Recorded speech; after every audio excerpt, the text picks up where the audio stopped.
I just hit go. I hit it, and Josh was like,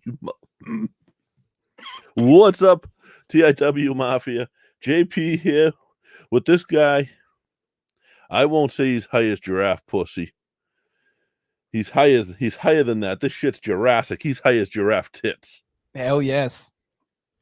My man Mike Farrell, Chaos Theory, at Chaos Theory _pod. I always screw up the underscore. What's going on, Mike? Man, same old shit, different day, brother.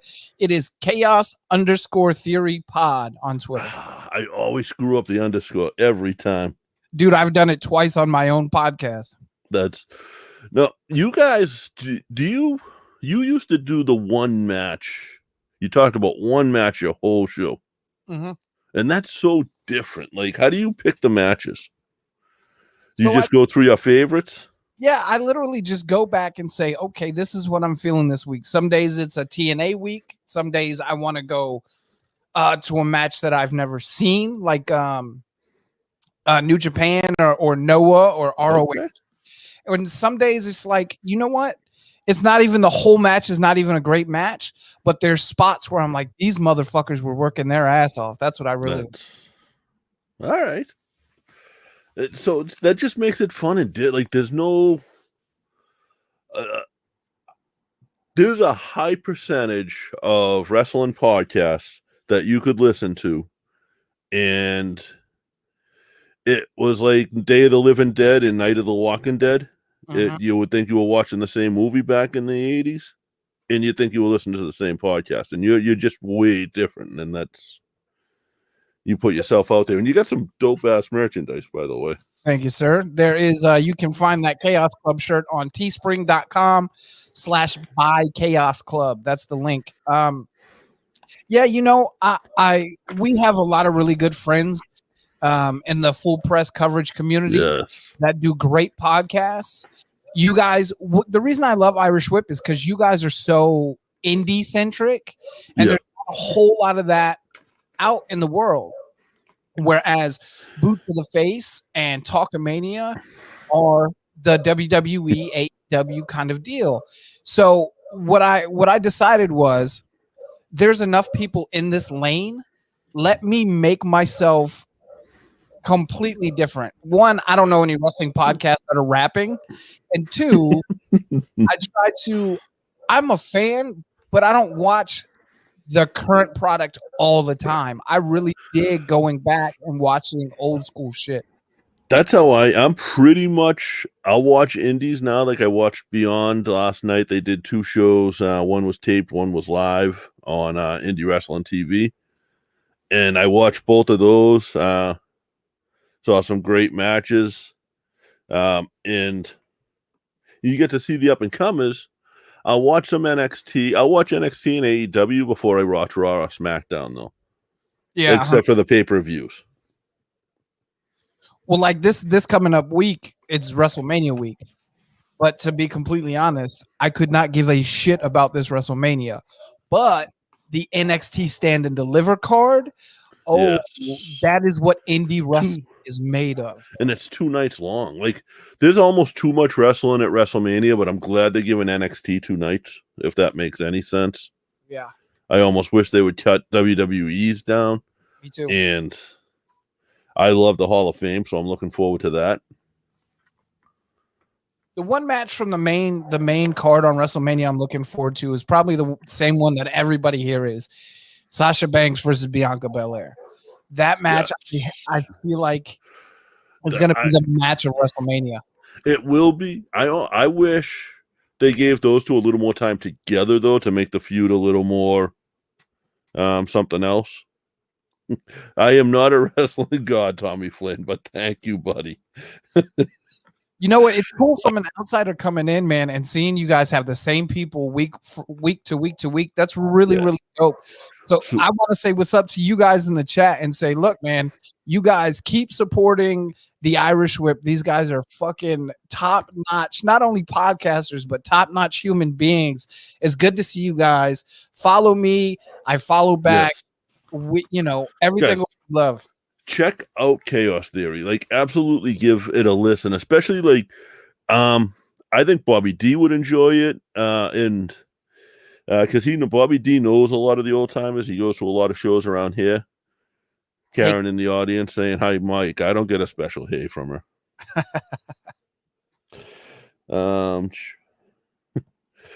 Yeah, it is cool. And no, right. The podcast king is right next to me because Mike came up, and when you were getting ready to do your podcast, you messaged all of us. Yep. You messaged me, Josh. I'm pretty sure you messaged Rutger and probably Marty, Jay and Dez over at so you messaged everyone pretty much that's on the full press coverage. And we weren't even on full press at that point. Nope. And you said, "Hey, if I did this, would this work?"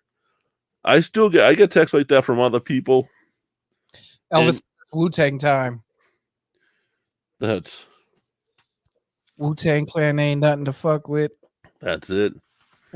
METHOD, man. METHOD, man. God damn, man. We could do this whole podcast on just rap, and I would be. I could do a whole podcast on Wu-Tang. Oh my god! Yes. All right, let's not get up because I literally will take your entire show up just talking about rap music. It's cool because I'm into it, like Yeah. I'm an OG though. I'm an old head. But I like all of it. I don't like too much of the new, like you said it, mumble rap. All you mumble rappers can suck my dick. Yeah. And I agree with that 100%. If I can't understand what you're saying, it's not good.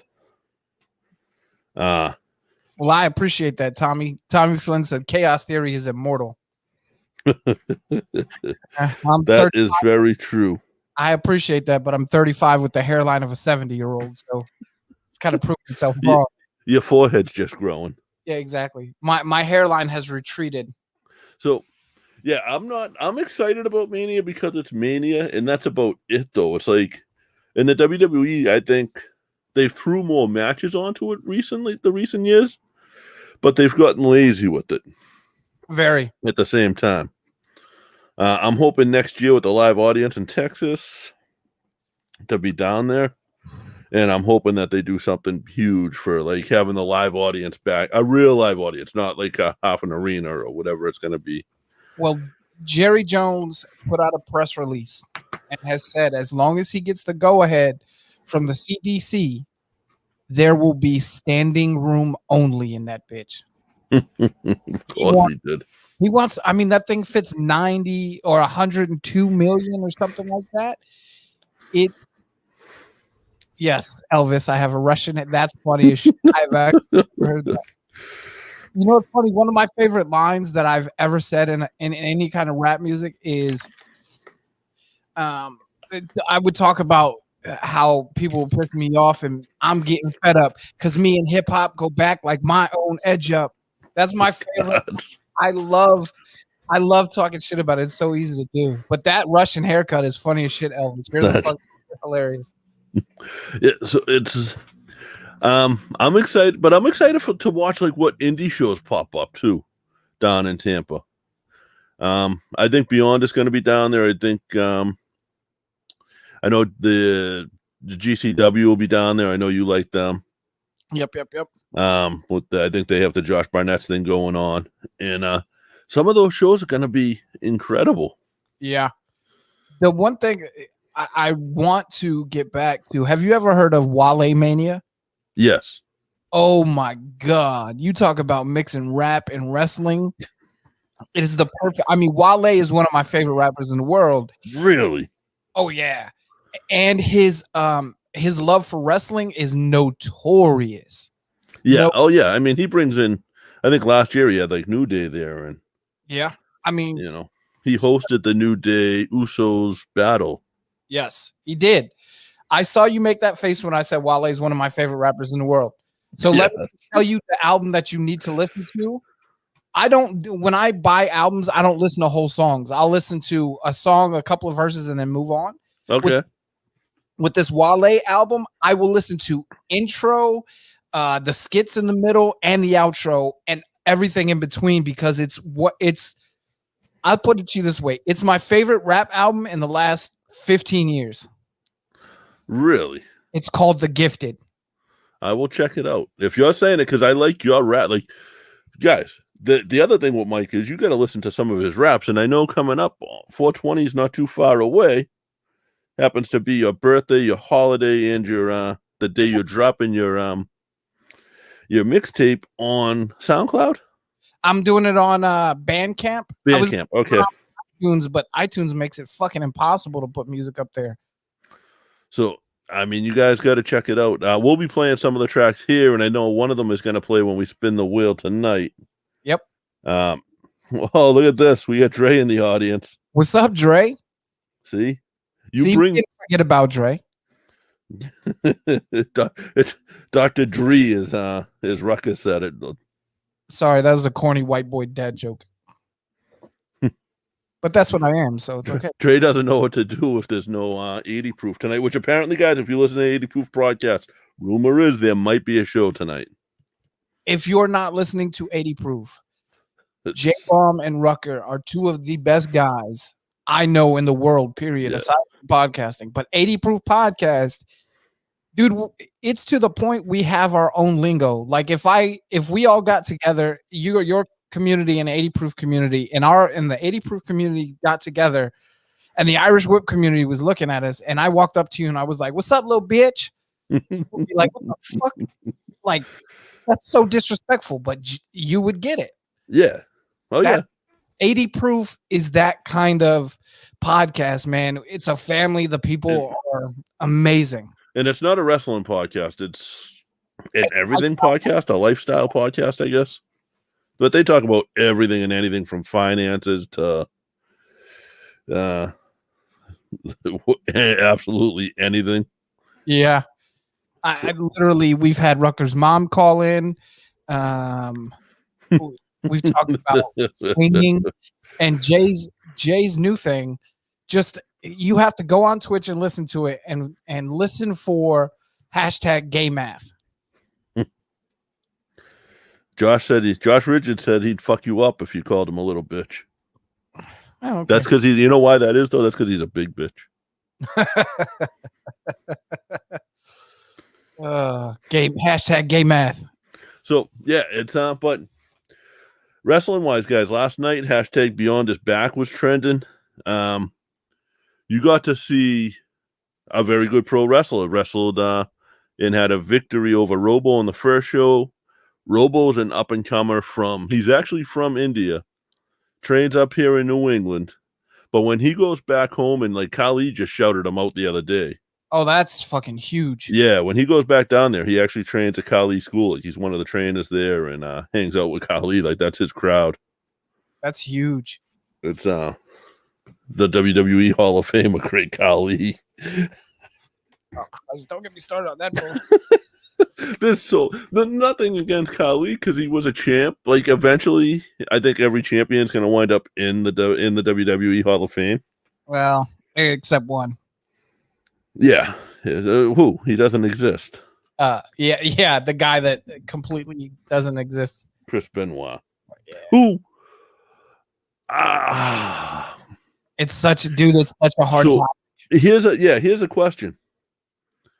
Wrestling wise, so Bobby D knows I grew up in Southie. Southie's a town that has some people that have done some stuff. And won't go there. You have to 80 Proof community to understand why we laugh when Karen says shit like that. Yes. Now I'll just see her with the thing of peanut butter. Wow.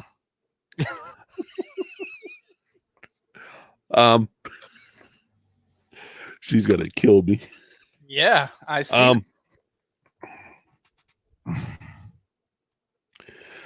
So do you pull, if you're gonna not put Chris Benoit in the Hall of Fame, do you pull Jimmy Snuka out of it? Absolutely. And Hulk Hogan. Hulk Hogan, absolutely. Well, they did pull Hulk Hogan out and then they put him back. Yeah.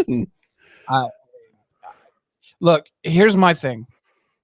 I hate everything that Chris Benoit became. Yeah.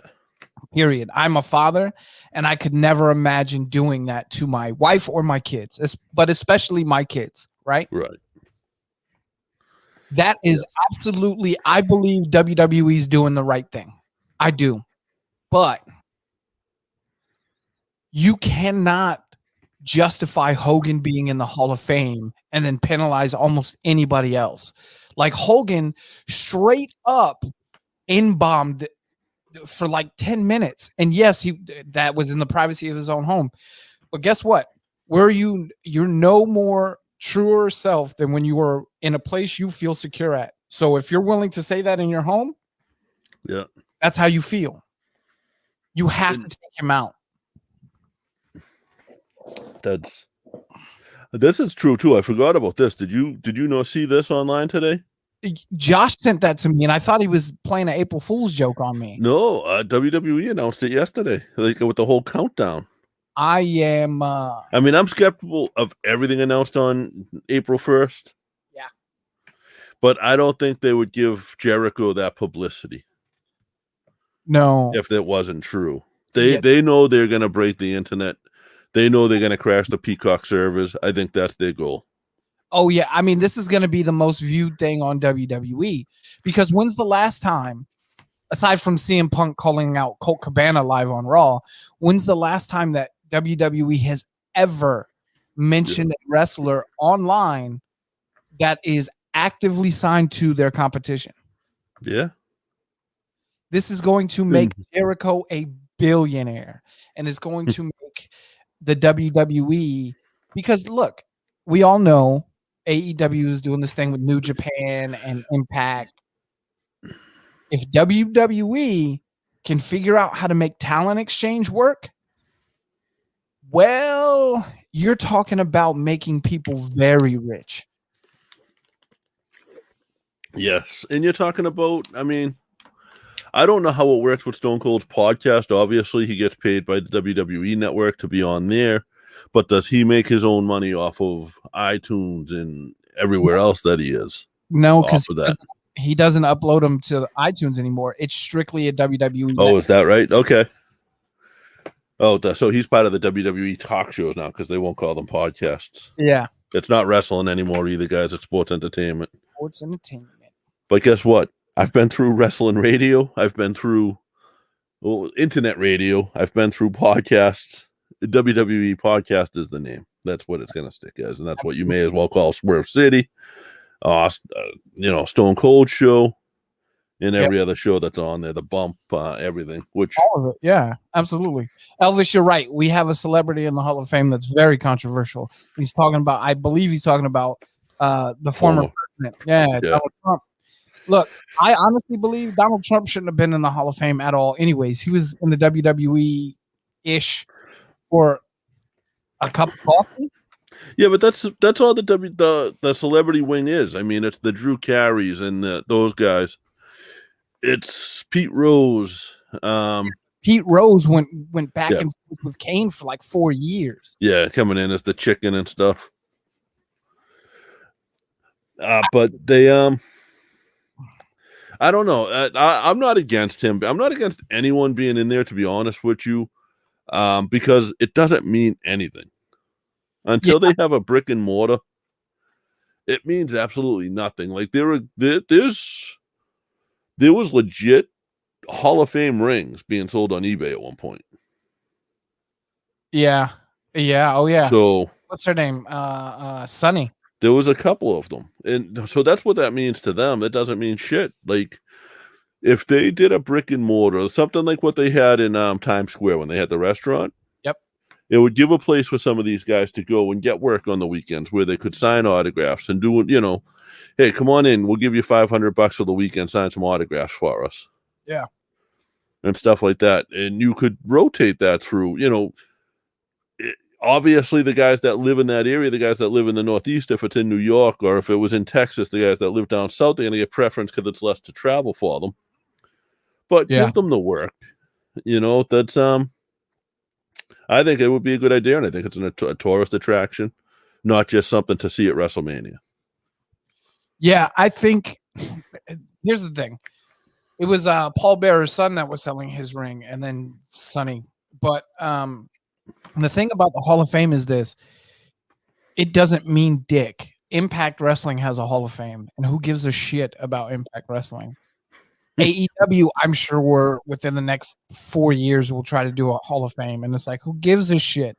Right. The only I love Goldust and I love Dustin Rhodes, but it's for a Hall of Fame in professional wrestling, a Hall of Fame nomination to mean anything, it has to come from WWE. It has to, and even that, unless, like you said, unless they build a physical, complete brick and mortar Hall of Fame.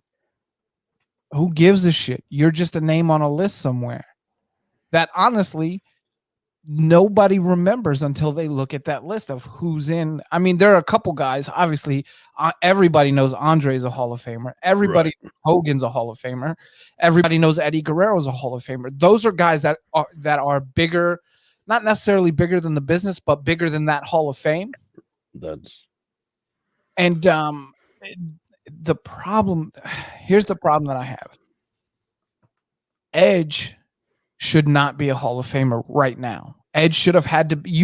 I think for a Hall of Fame nomination to mean anything, you have to be retired for at least 5 years before it comes. Do you think the baseball rule? Yes, there has to be a waiting period. Well, I mean, look at Flair. Flair got in and then wrestled the next night. Exactly. I mean, look, Edge and then came out of retirement. But to his credit, from what I understand, he asked Shawn Michaels before he came out of retirement. Oh, of course. Which is the right thing to do. Edge is great. I'm not Rucker. I actually like Edge's work. But the problem is you have to. If the Hall of Fame is to mean anything, and Josh said it best, the Hall of Fame is a work. This whole business is a work. None of it's. I'm not going to say that because the ghost of Andre the Giant might choke me out. But it's all a work. It's all it's all a work. But I just think if it means anything, you have to have a waiting period. You have to let them be gone from the business. Yeah, it should be more than just Vince McMahon deciding who goes in.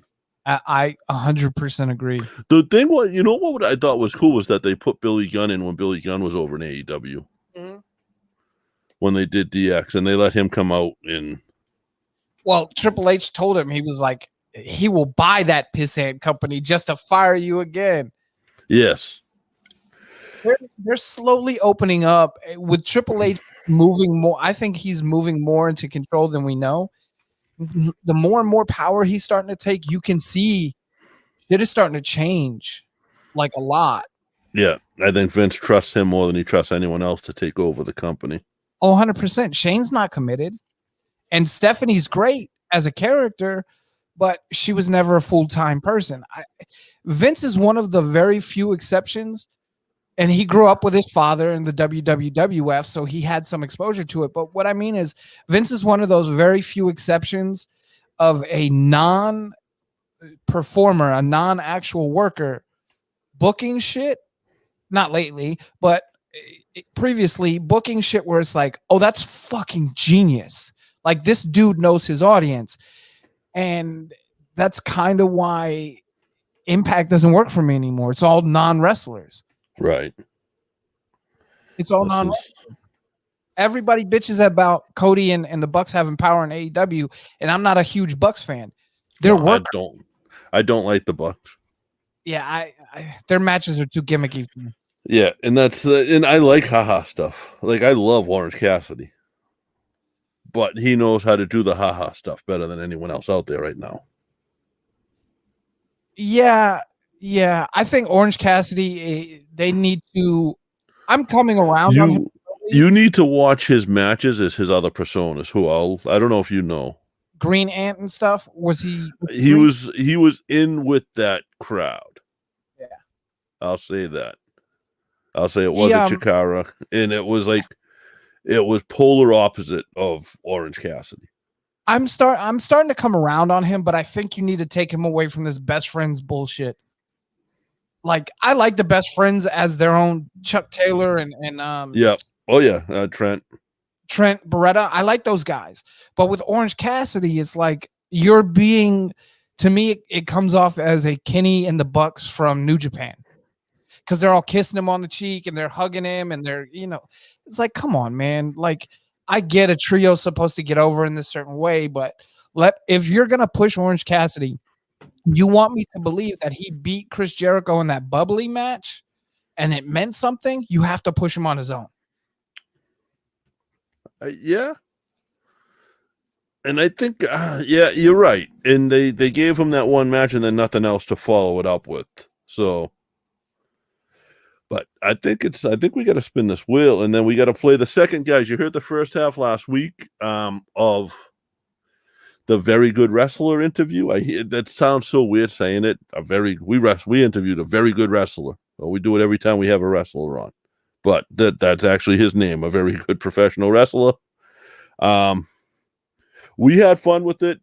He actually tweeted it last week and said it was probably the best podcast he's been a part of, which, like, I've been a fan of his for a long time, so that meant the world to me. I can tell you that Masha Slamovich, when I talked to her, said the exact same thing as you. As a very good professional wrestler, she said it was her favorite podcast to do. That's all. And you know why that is? It's because we don't know how to interview people.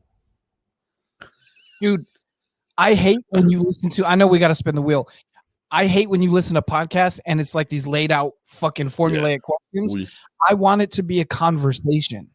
I forget the questions I want to ask half the time because I don't write them down. I think it makes for a better show. So we started the show tonight. And what did I say to you? I said, I have no agenda. And we just ate up.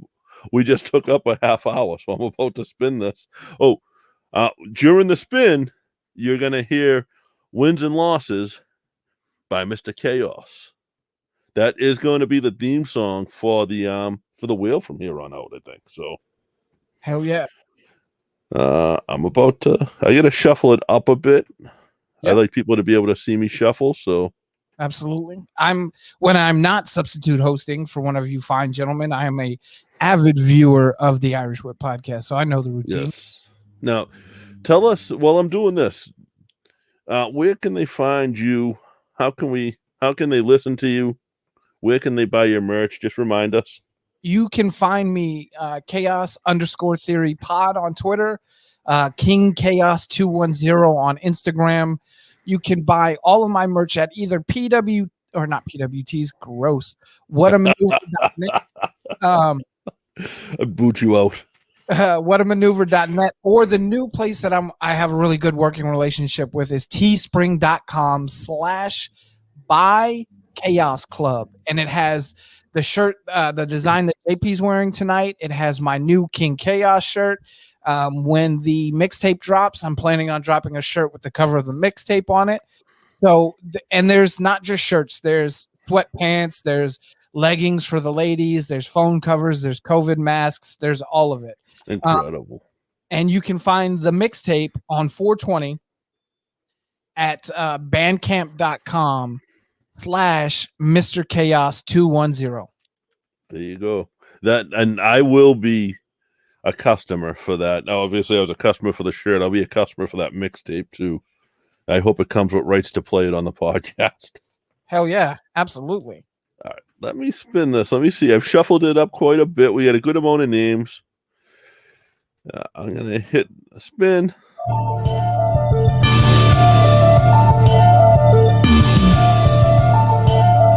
Gator, I walk through the valley of death. I'm just one of many killers that's a part of the set. Y'all be talking out your ass like it's none of us left. You must be higher than giraffe pussy. Hey, what's next? Y'all don't really want the competition taking the belt. I'd rather die than take an L. Y'all know how I felt.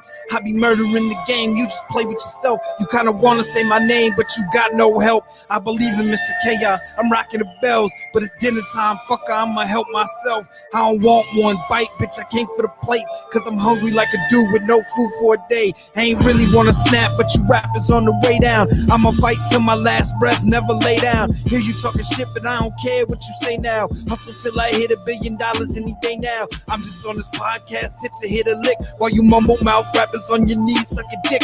Claim to be a fighter, but we know that you's a bitch. Half you hoes ain't even writing all the lyrics that you spit. I've been putting in work, but y'all don't know what it is to work a 90-hour week. That ain't gonna work, guys. Down in the gutter, fight my that way. Don't fly by me. For all my people who ain't letting me stop. 24 bars in and I'm only getting better, ho. Sticking up the whole rap game, let the cheddar go. Yeah. It's another one. Mr. Chaos. So sick of this whack rap.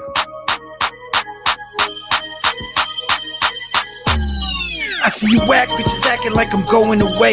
I'll be hearing to you haters quit showing your face. Can't be a Don Dottie if we know that you're fake. Whole crew is full of pussies like a lesbian train. All claim to bust guns, couldn't tell me where the mag goes.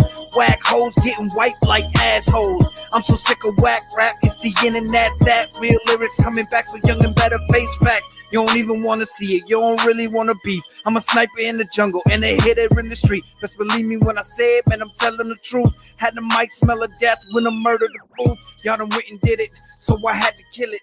Had me spitting hot fire like sriracha with it. I'ma drop the mic, let you have it back. Soaked it with the gasoline and now I lit the Doing the Favor podcast. Hell yeah. Oh, man. Hashtag legwork. I love it. I am so happy. You know what I love about our community here? What's that? One of them reminded me of something. So, guys, today's podcast is presented by Podgo. Podgo is the easiest way for you to monetize your podcast, providing podcasters with a flat rate for ad space, so you always know how much you're going to get, when you're going to get it. And when you include an ad from Podgo, apply today to become a member and immediately be connected with advertisers that fit your culture, that fit your audience, that fit your family and your environment. That's podgo.co at podgo, podgo.co. And be sure to add our podcast in the How Did You Hear About Us section. Just mention the Irish Whip section of the application. Thank you, guys. Hell yeah. I love Podgo. Those guys are awesome. So good. They are very good to us and to, you know, all of our, obviously, all the podcast family. If you have a podcast and you're not using that, you need to consider it, really, honestly. Yeah. They're great. They make all the ads are super easy and they're flexible about how you read them and when you read them. So now I am gonna figure out how to share this video file. There we go. I am a very, very good professional wrestler. And this is a week in my life. I don't want to go grow old and look back and say, man, I should have did something different.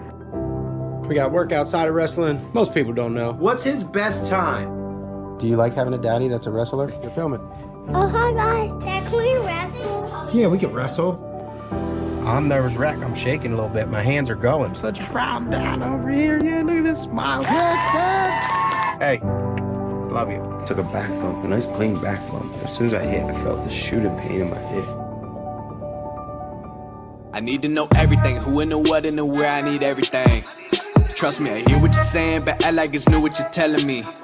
I'm curious, George, I hop in the Porsche, it's 5 and a horse, I'm ready for war, I'm coming for throats, to turn to a ghost, I need to know everything. To go after. No. How did it feel for you before COVID? Like, you had one character that was just so iconic that people knew, whether you were like Chikara fans or not, you've heard of it. If you were an indie wrestling fan, how does that feel? That felt great. Like it felt like I did my job. I did what I was supposed to do. I don't know. Other than go back to that word humbling again. Like for people to send me some of the messages I've received, or for people to come up to me at shows and say, you know, you remember that time you did this? This is what it meant to me. Like all that stuff was great. But for me, after a while, though, it did like once I reached a certain level, like I felt like I wasn't challenged anymore to gain a crowd's approval, to gain that respect from the crowd. And I was able to kind of put it in cruise control, and I didn't like that. So that's when I started with Mike, like, hey, I need to change. I want to do something different. Like this, I'm getting complacent and this is becoming easy. So it took lots of battling and arguing and time for me to get my way, but eventually I did. And then it was on to the next challenge. And then I'm still chipping away at that now. Now, do you feel like going out there as a very good professional wrestler, like obviously the moniker fits and the moniker is very, you talk to anybody from Chikara, and I mean, we've talked to Solo Darling, Green Answer Friend. Like anytime you ask them who who they looked up to the most, it's you. Honestly, like I think Solo actually called you the GOAT. Oh, And I like me some Solo. so like how does She like did. Was knowing official. that She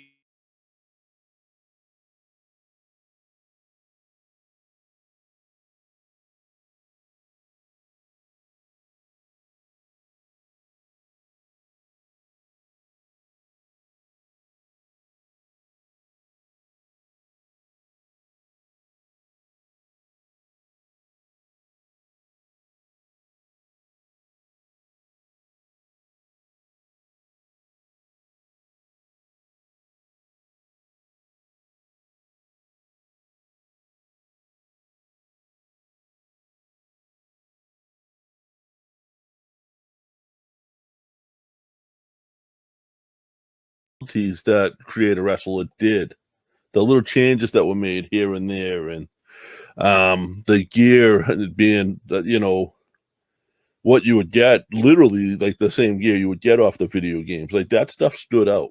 Yeah. So Well, and I think Quack saw a work ethic in me, and he saw how green I was, so I was the perfect guy for the role. Like if you play a video game as Create a Wrestler, he doesn't start off, as the champ. He goes in, he gets squashed when he wrestles those guys. So it was like he knew I was going to get better.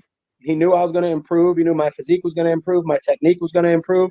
So I was the perfect guy to fit that role because he knew every season that we relooped it, my stats would go up. bear with me one moment, guys. A little technical difficulty. We're gonna start that section over. Hang on one. I am a very, very good professional wrestler. And this is a week in my life. I don't want to go grow old and look back and say, man, I should have did something different. We got work outside of wrestling. Most people don't know. What's his best time? Do you like having a daddy that's a wrestler? You're filming. Oh, hi guys. Dad, can we wrestle? Yeah, we can wrestle. I'm nervous wreck. I'm shaking a little bit. My hands are going. Such a proud dad over here. Yeah, look at this smile. Hey, love you. Took a back bump, a nice clean back bump. As soon as I hit, I felt the shooting pain in my hip. I need to know everything, who and the what and the where, I need everything. Trust me, I hear what you're saying, but act like it's new what you're telling me. I'm curious, George, I hop in the Porsche, 5 and a horse, I'm ready for war, I'm coming for throats, to turn to a ghost, I need to know everything. To go after. No. How did it feel for you before COVID? Like you had one character that was just so iconic that people knew, whether you were like Chikara fans or not, you've heard of it. If you were an indie wrestling fan, how does that feel? That felt great. Like it felt like I did my job. I did what I was supposed to do. I don't know. Other than go back to that word humbling again. Like for people to send me some of the messages I've received, or for people to come up to me at shows and say, you remember that time you did this? This is what it meant to me. Like all that stuff was great. But for me, after a while though, it did, like once I reached a certain level, like I felt like I wasn't challenged anymore to gain a crowd's approval, to gain that respect from the crowd.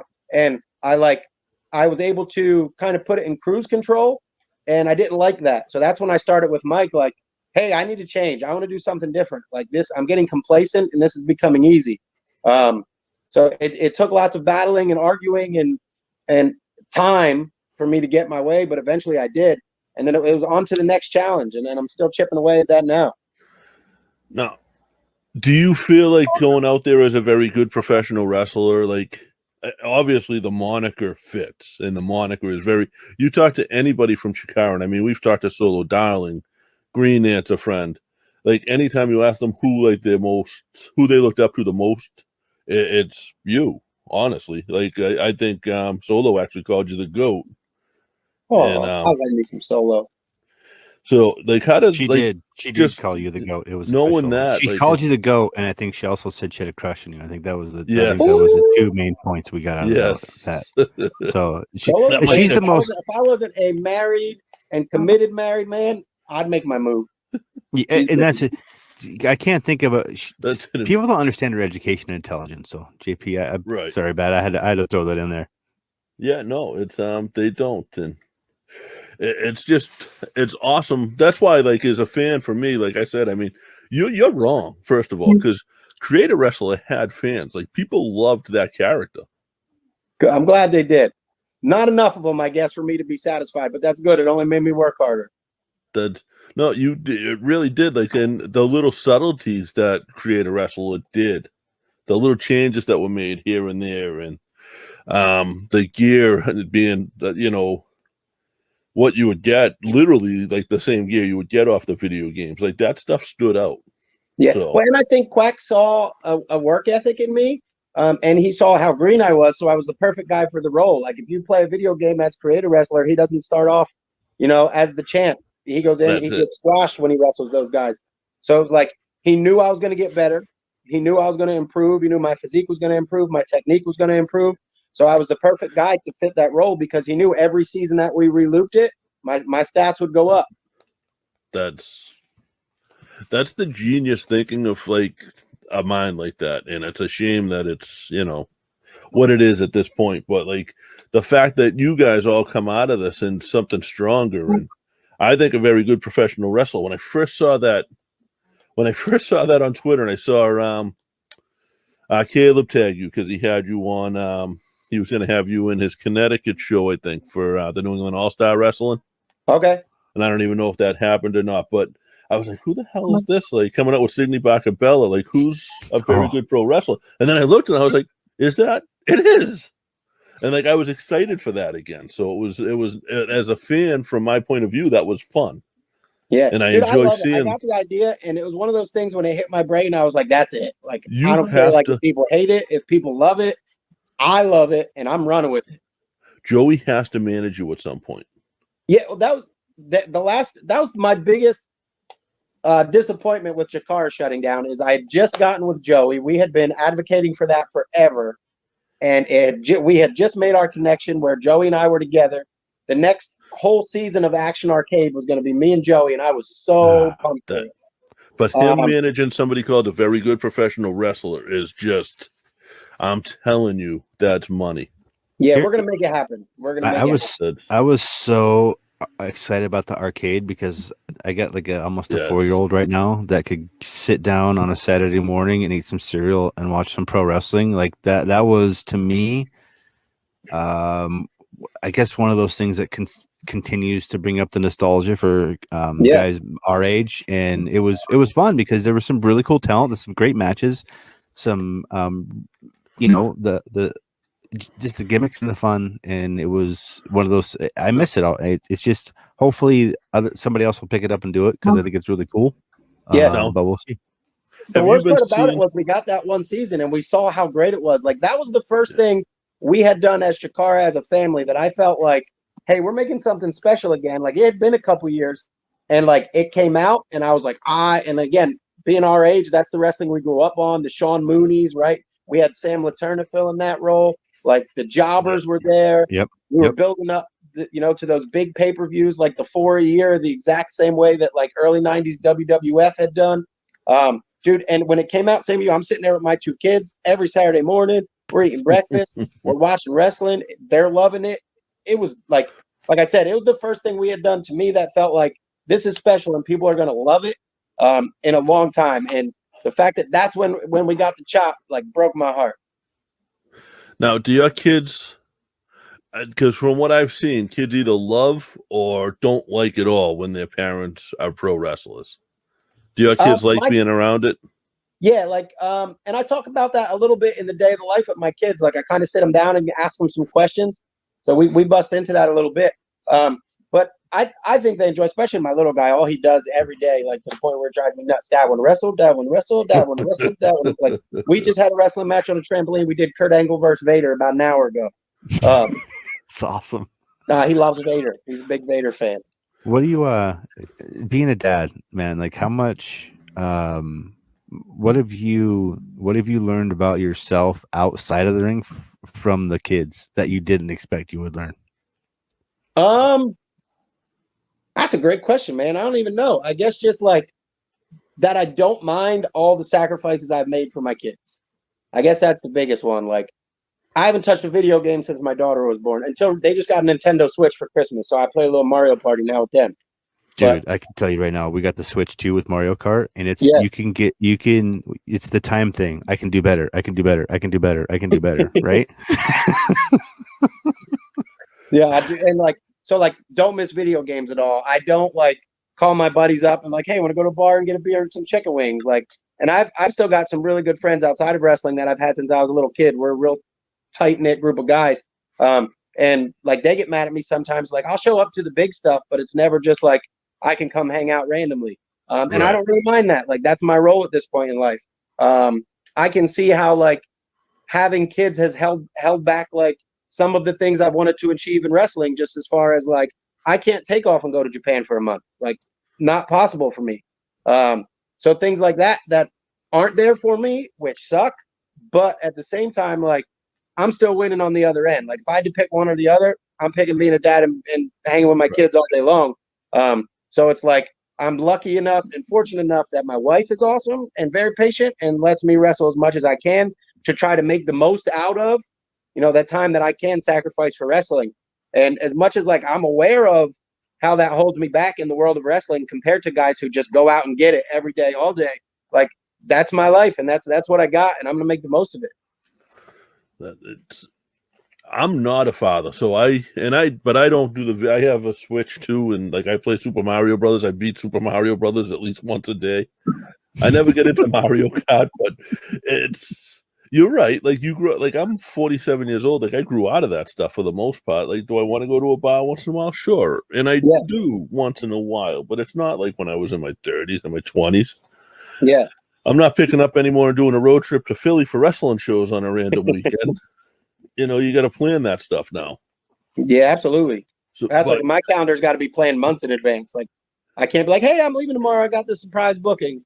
Sometimes I can. I have, but again, how much of that are we going to see on the Signature Series?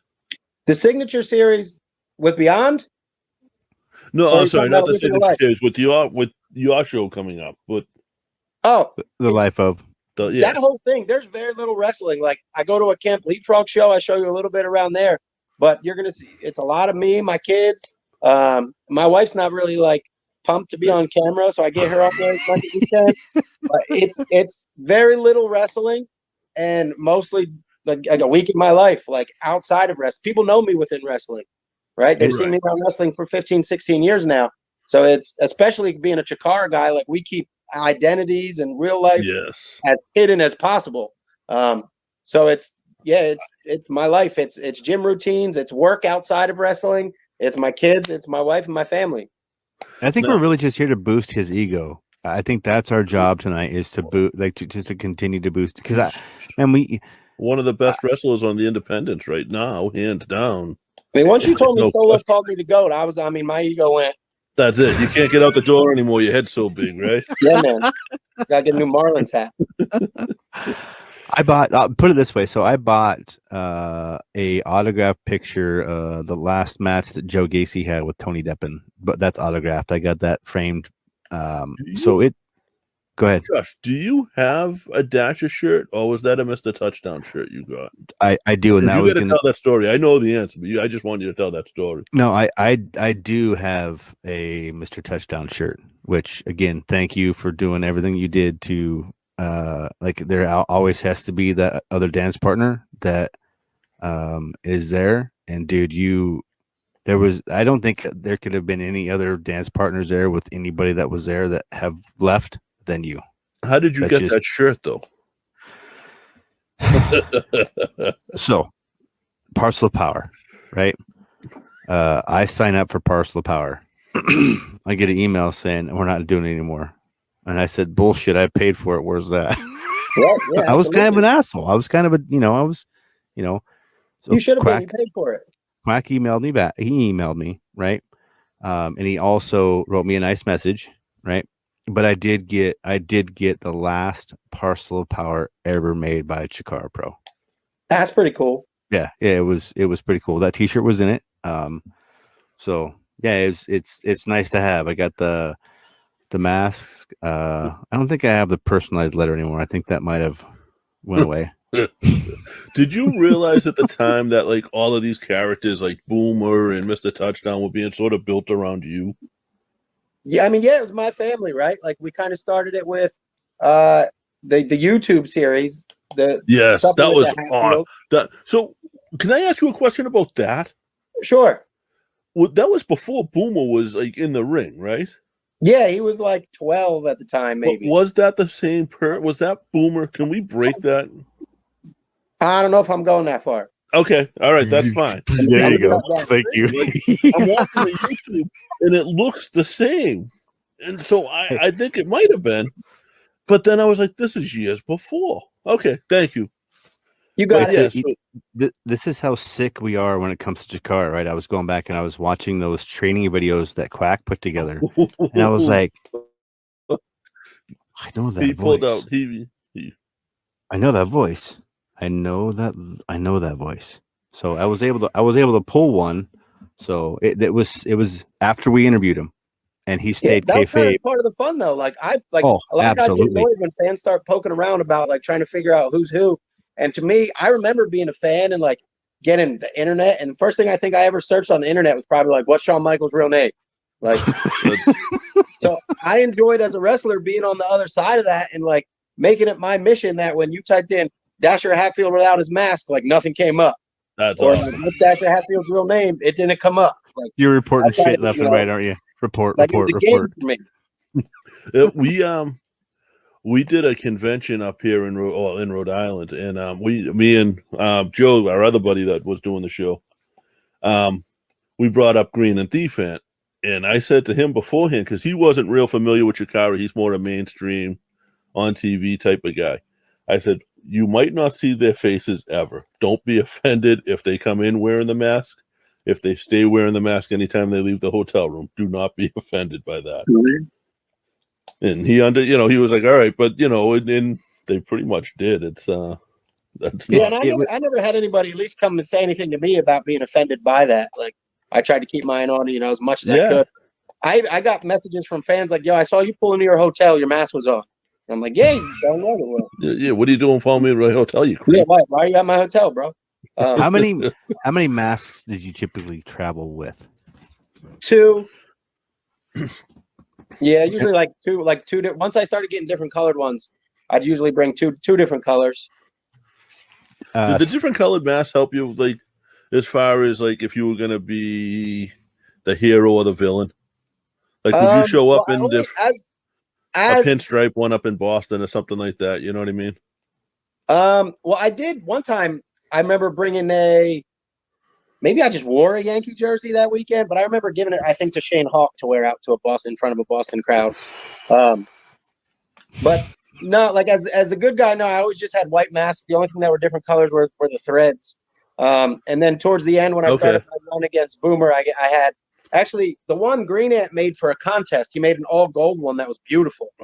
And it was such beautiful. Good work. Actually, it's right up there. I see it now. I got it up on my shelf. It's probably my favorite one that I have, except for I had him make me a black one that had all gold threads and a mustache, and that's the one I lost to Boomer. So Boomer has that one now. I don't have that one anymore, but that was probably my favorite one. The mustache on the mask was my favorite part of the mask. It looked so creepy when the first time when I had him make that black one, I was like, take it off. People love it. I want to take it off.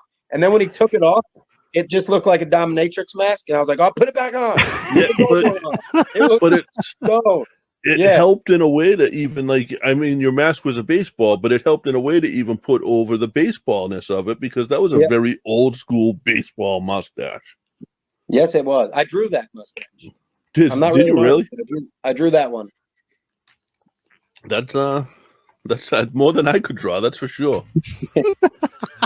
So what do you have coming up? But I mean, we've got the Life of, which how long is the actual? It's a documentary. That's basically, how long is it? Well, it's gonna be actually. There's more to come after me. So mine's only one episode. Right. And it's like 58 minutes. I want to say it's a little less than an hour. Wow. So you literally had this camera, I mean, all week, like, and your job was every time you go someplace, no matter what you're doing, you take that thing. I mean, probably not when you sleep, but I mean, you're taking that and setting it down, and you're living 24/7 with a camera, right? Yeah, I wouldn't say in the week I filmed about 8 hours worth of footage. So just like that's at a first lot. I was trying to get like what I thought would be interesting, and then I'm like, man, I'm never gonna get like a lot of footage. So then after a while, and the guy who put it together, his name's John Phil Savage. He's a great dude. But after a while, I just started sitting it down like in my kitchen when we were just hanging out around the house. And he's like, that kind of footage is actually really helpful. Yeah. So I'd say it's probably about 5 of the hours are like actual stuff going on, like something I wanted you to see. And then probably 3 of the hours are just like me filming. I mean, you guys will never see all 8 hours of it, Right. but you broke it down to an hour. And as a storyteller, I love the story that he kind of found throughout the footage I gave him, which isn't something I planned, but he's like, hey, I found a story in here and I'm going to run with it. So like, if I left something out that was really important to you, like, I'm sorry it didn't make the cut, which is part of the process, I guess. But the end result, like, I couldn't be more pumped about sharing it with the world. My family's really excited about it. Anybody who's seen it already is just like, dude, like, you did a great job filming. I'm like, oh, all right, good. I guess I did my part. Well, I think that speaks to your loyalty and your humility and your ability to just be who you are. Like when somebody asks you to do something, you're not going to do it. It's going to be 100%. You're going to do it. You're just going to do it. And I think that's why as soon as I saw that preview, I was like, I'm attached. I'm already attached as Mark anyway. But like when I saw you with your kids, no mask, at home, enjoying the time, like those are the things, me as a Mark and a pro wrestling fan, those are the things that pull up my heartstrings and say, I'm giving that guy my money because he's doing it right, and not the shitheads that are doing it the wrong way. And like you said, that arcade in the morning, that helped me. Like, pro wrestling is an art form. It's so much fun. It is so much fun, and so much fun to appreciate. And I don't know, it makes so much more sense when he found that story, man. I think it's going to be really cool to watch. Like, it's on the calendar. I've marked it out. To toot my own horn or whatever, but I give actually John Phil Savage all the credit for the way he pieced it together. But it's super enjoyable. I think you're really gonna love it. Now, what do you have? Like, I know New Jersey has kind of had some bookings, had some shows throughout the pandemic. Have you been working at all? Yeah, I've been actually. I'm quarantined right now. Like in this last week and a half, my wife, both of my kids got tested positive for COVID. Oh, Jesus. So luckily my wife was the only one who had symptoms. Not lucky that she had them, but lucky that neither of my kids did. They were running around usual selves. My daughter got off quarantine today. My wife gets off tomorrow. My kid gets off in another day or two after them. And then me, the one who didn't get COVID, I've got to quarantine another week after that. So I'm on the books until April 2nd. I'm off my quarantine. But back to the bookings, like this couple weeks that we've had to quarantine was probably the most busy I was going to be. I think I had 3 bookings that I had to cancel. I got real lucky that I have one April 3rd. So it's like the day after I get off quarantine at ECWA, where I won the Super 8 last year. I'm wrestling there for the championship, and I just was announced for Super 8 again in May. So I'm about to win that thing back to back. Is that a prediction or a guarantee? I mean, it's a prediction. That's confidence. That's me being confident. I love it. And I hope I get to wrestle Ricky Morton. That would be cool. Ricky Morton's in the Super. How cool is that? That's like, I mean, it's always cool to see the Super for the guys like you that that are. I know you've been around forever, but I'm going to say up and coming because like you're just undiscovered, and that's all it is. Yeah, and that's what the Super 8 is. With clean slate, winning the Super 8 last year, dude, meant the most to me. And like, I don't think I walked in that building that day supposed to win the Super 8. I think my first 2 matches eventually changed a little bit of the idea in the promoter's head, and all of a sudden he's like, "Hey, main event, you're over." I'm like, "Okay, sounds good to me." But you'll see me on Beyond Signature Series coming up. That was one of the dates I just missed. I was supposed to be there April 1st, but I'm really looking forward to working there. I feel like that might be where you see me and Bacabella get together and do our thing and make magic. It's going to be amazing. Hopefully, if all of that happens, let's see what else. I just got booked the other day. They didn't announce it yet. I hope I'm not jumping the gun a little bit on the next Sean Henderson weekends he's doing. Okay. So I'm busy, and I know when Black Label Pro comes back, like Mikey's the greatest. He's got me on all his shows for the foreseeable future. So I'm going to be busy. I need the world to open back up so I can get busier. Yes. Yeah, we have our first show in Mass coming up. At the first like real show with the fans coming up in the next couple of weeks, which is really cool. And a good sign of things. It's Are they back in White Eagle? No, it's not. Beyond's coming back to White Eagle at some point. This was APW that they run out in Newburyport, out in Cena Country. And they've got a show coming up. It is. It's his hometown, and it's the one place. It's the one place in Boston and Mass that doesn't book his father.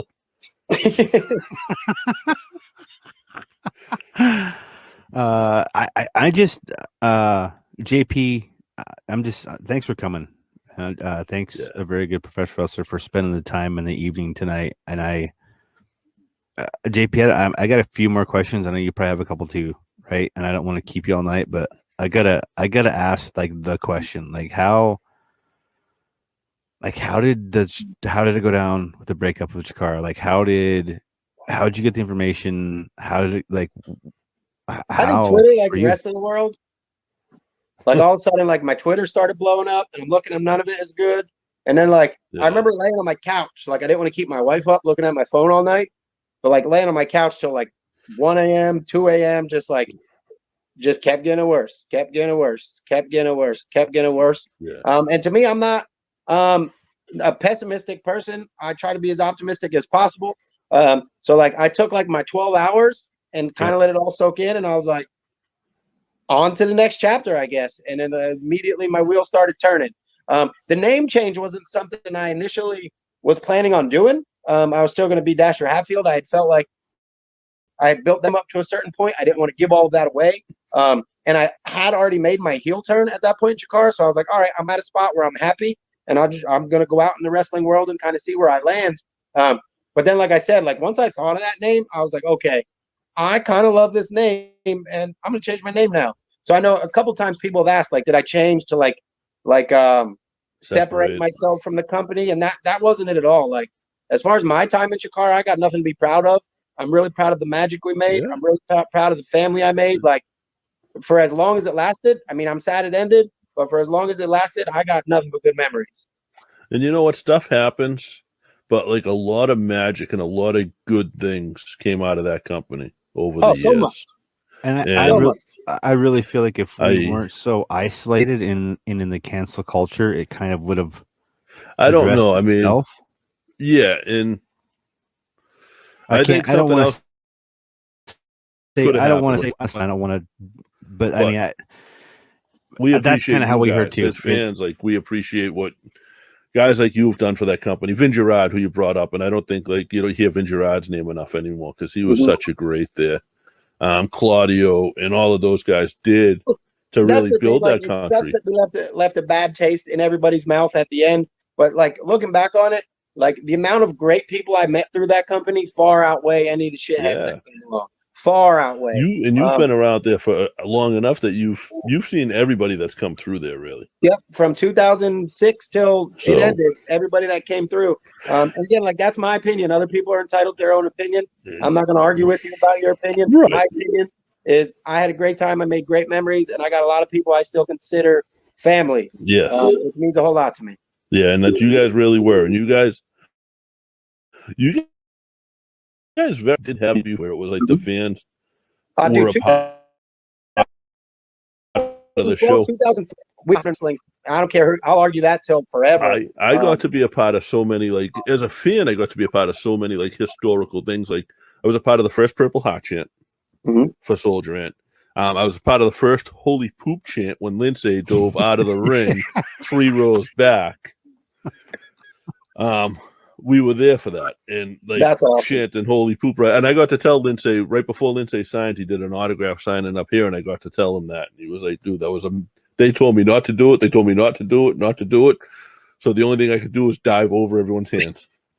I can imagine. I'm just picturing this from the fan perspective and how that was born, where it's like one guy yells holy shit. And then everybody else looks at him like, bro, we don't say that here. And then everybody got the same idea at the same time. It was like 400 light bulbs went off at the same time. And it just came to life. Seeing when Steve the Turtle Weiner got announced for the Young Lions Cup, and he had no clue when he was literally in the audience and Quack announced him for the Young Lions Cup, and he came in and cut a promo. He legitimately had no idea before that. He had let a bunch of you guys crash at his house the night before and earned his spot. Yeah, way to go, Turtle. So, like, just little parts like that I got to be a part of, and I really like they're lifelong memories at this point now. So, thank you for that. As a fan, you're welcome, man. Thank you for doing your job. Like, without you guys, expressing of what we meant to you at that time, like, we would never know. But thank you for being a part of it and playing along. Like, the fun part about Chikara was the fans did not come to shit on wrestling. They came to be a part and have fun. You're talking too fast. Can you slow down? Oh yeah. Because that was that was one of my favorite spots in Chikara. Yeah.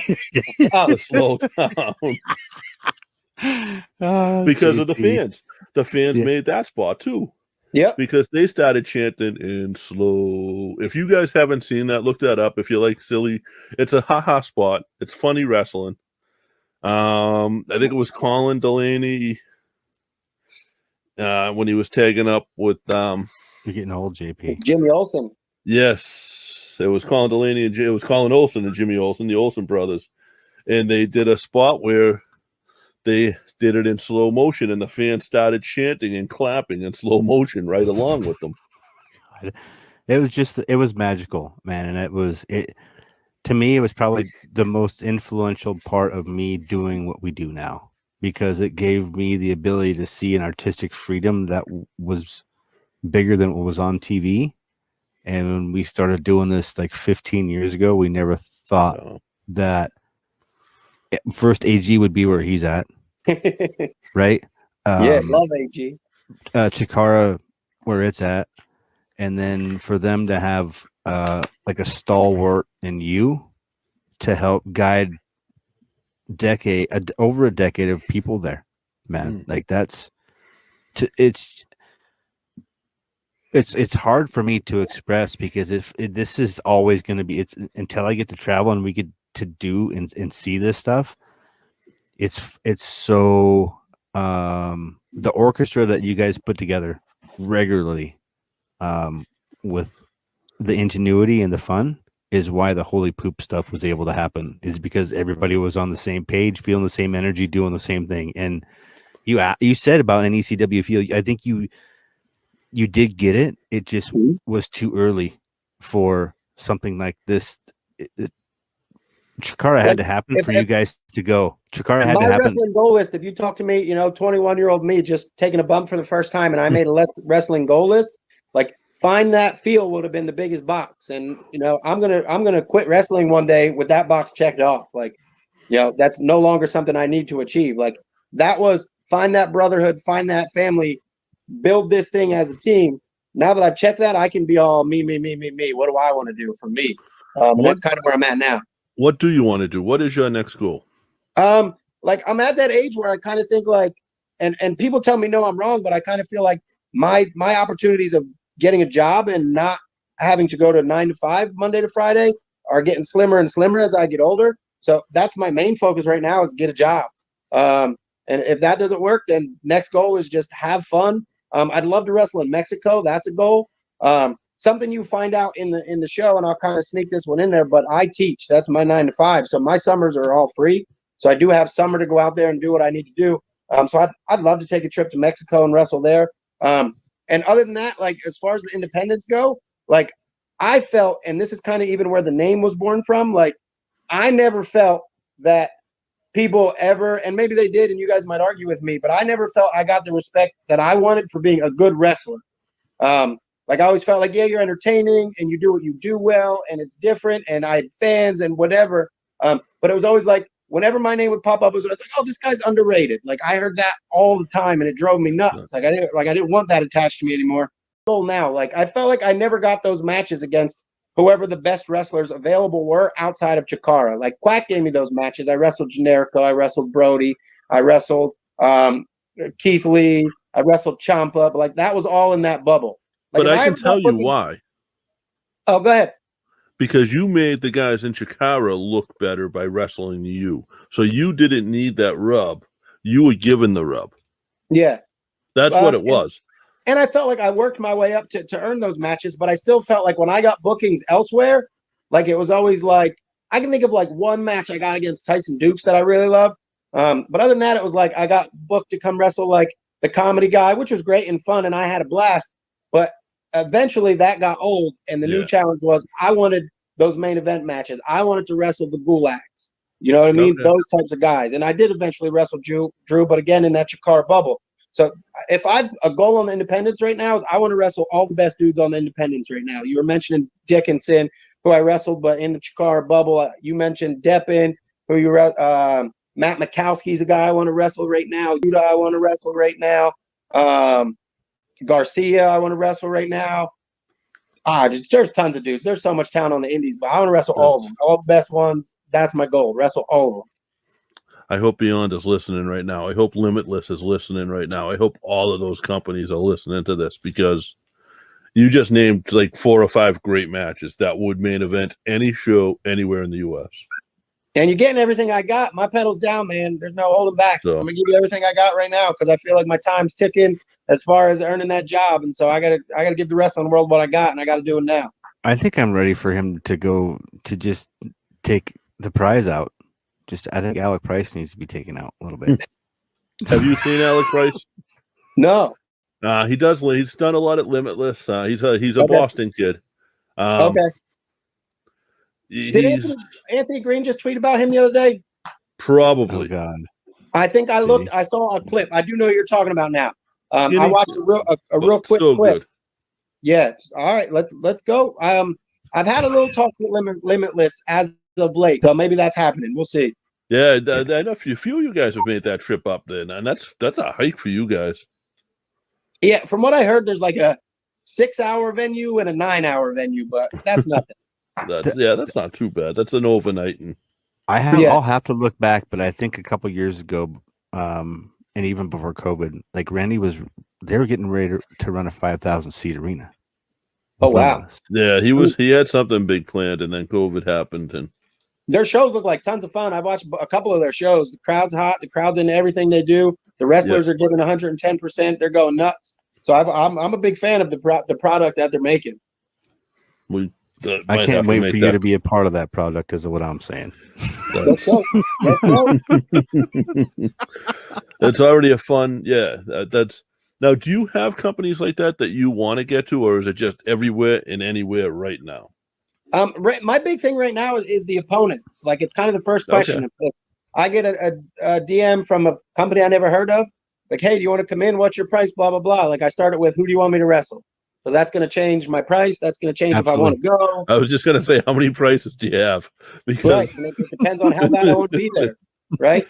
There's the I don't want to go, so give me enough money that my wife won't get mad at me price, or there's the I really want to come wrestle your show price. A lot of it, like, I don't care. Like, I mean, don't get me wrong, I'm thrilled to be wrestling for Beyond right now. Even though it was just a Signature Series 1 match, I'd love to wrestle for Limitless. But more than anything else right now, like, I just want the matches, and right now that's where all the guys, Beyond books the best wrestling talent available.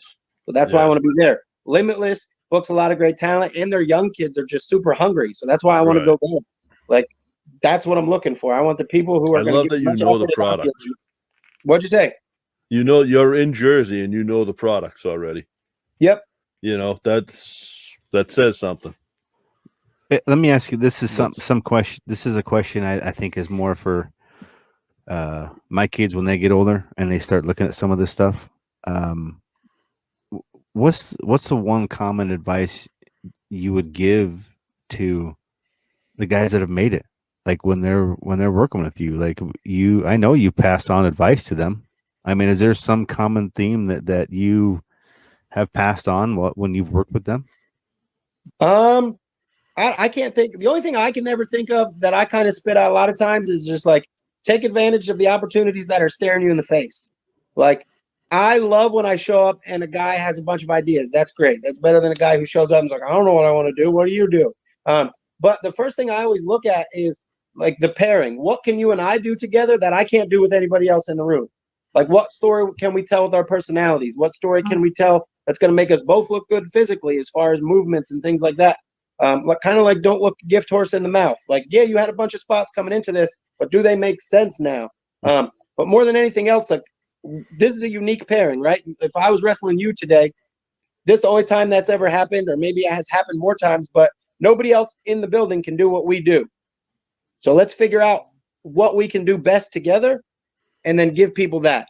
Like, my biggest pet peeve, I guess, would be then, like, I love when guys show up, but then, like, if a guy comes with his ideas and it's like, that doesn't really fit, or we can't even physically do that, and yet they can't get themselves away from that idea. That drives me nuts, because it's supposed to be, hey, let's show up and figure out the best things we can do and not just what we want to do. Tell a story that makes sense and makes people forget they're watching what they're watching, right? You got it. What do you do? And this will be probably my last question. You're a teacher, that you've told us that for your 9 to 5. What do you do now where you're not wearing the mask if one of the kids finds out? Like, I try to, I don't know, it's kind of a new world for me. But more than anything else, like, I still don't do anything I'm ashamed of. Okay. Like I think I let 2 curses slip in this whole thing, and I try to not curse at all ever. That's super rare. I mean, that's something I'm going to get in a lot of trouble for? Probably not. But for the most part, everything that I do is something, if one of my students finds on YouTube somehow, like, it's not something that I'd be ashamed to show them. Right. That's a good way of living life. I'm a naturally teacher. So I think that's the answer. I think I've already answered my own question. The reason you did what you did and you stayed where you stayed and committed to what you committed for is because you're a teacher at heart. Like that, you get your success out of seeing other people succeed. And I'm excuse my French, but I'm just super excited to see you go places, man. This is, I don't know, it's personal for me. I think it's personal. I think it's personal because I want to see you. I want to see you on Wednesday nights at least, somewhere at some point. Like, I want to see that happen. Maybe it goes to Tuesdays. Those 2 places, for me, it's on the map, and I think it's only a matter of time. And I feel I feel super blessed and super honored that you're here with us and spending time with us, because believe it or not, you're an icon and a legend to me when it comes to Chikara and what it stands for. Dude, I've enjoyed every second of this, because just the way you make me feel. Hearing those things, this ain't another podcast, another day for you. And, it might have started that way for me, but it's changed big time. Just hearing you say these things, super humbling, man. And I'm hoping, maybe after watching the day in the life, like, I strike a lot of those chords with a lot of new people, and maybe it gets me that job I'm seeking. I appreciate I've been waiting. Like, I've used that word humbled a lot, and you I don't know. Like I said, you got me blushing again. No, you played the gimmick right. You didn't let anybody in. You didn't let anybody around. Nobody could get it. Dasher isn't an enigma, man. He is. That's just for me. That's what it is, and it always will be. And we were taught that though too. Some guys didn't learn it. They didn't listen. But we were taught that too. Like, I, as growing up a wrestling fan, like, I still am in awe of guys I couldn't get around, guys I couldn't get an autograph. I couldn't talk to them next to the car. And so all of that resonated with me. Like, I can be largely, easily accessible, or I can't come off as an everyday, average Joe. I've got to keep that enigma as best I can. Mantis is the king of that. Is that right?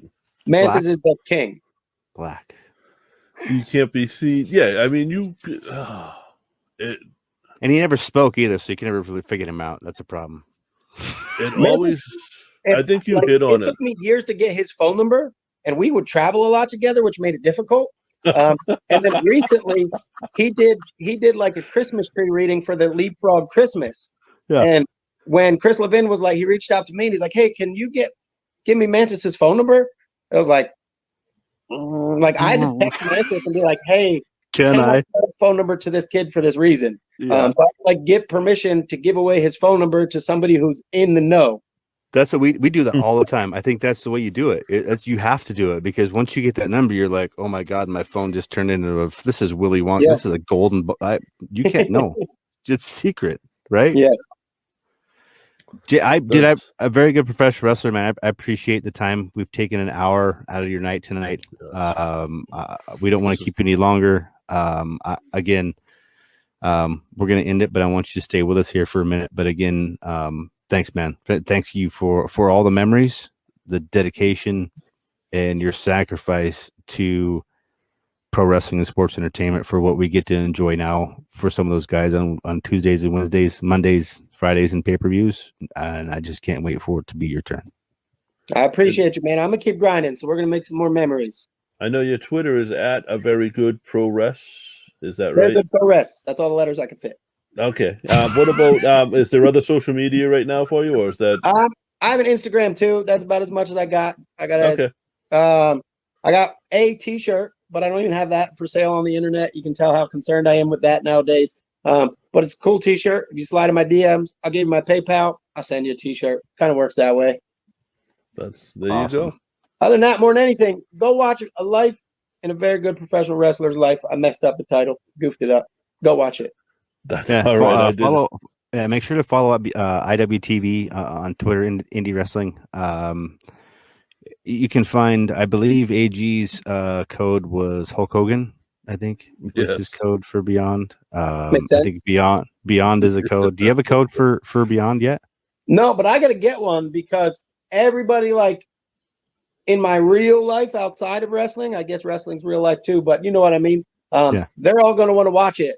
So I'm going to be like, Jerry, I need a code for all my friends and family because they don't want to watch IWTV ever again after this. Well, don't say that. Yeah. You got to say this new fan. Never mind, Jerry. They're all going to fall in love with IWTV. Can I have a code, please? They're all going to be Beyond fans and come support you on a regular basis. There we go. If they didn't do it yet, they're not going to. Hey, man, again, I appreciate the time, and I can't wait till we do this again. Dude, I loved every second of it. Let's do it again soon.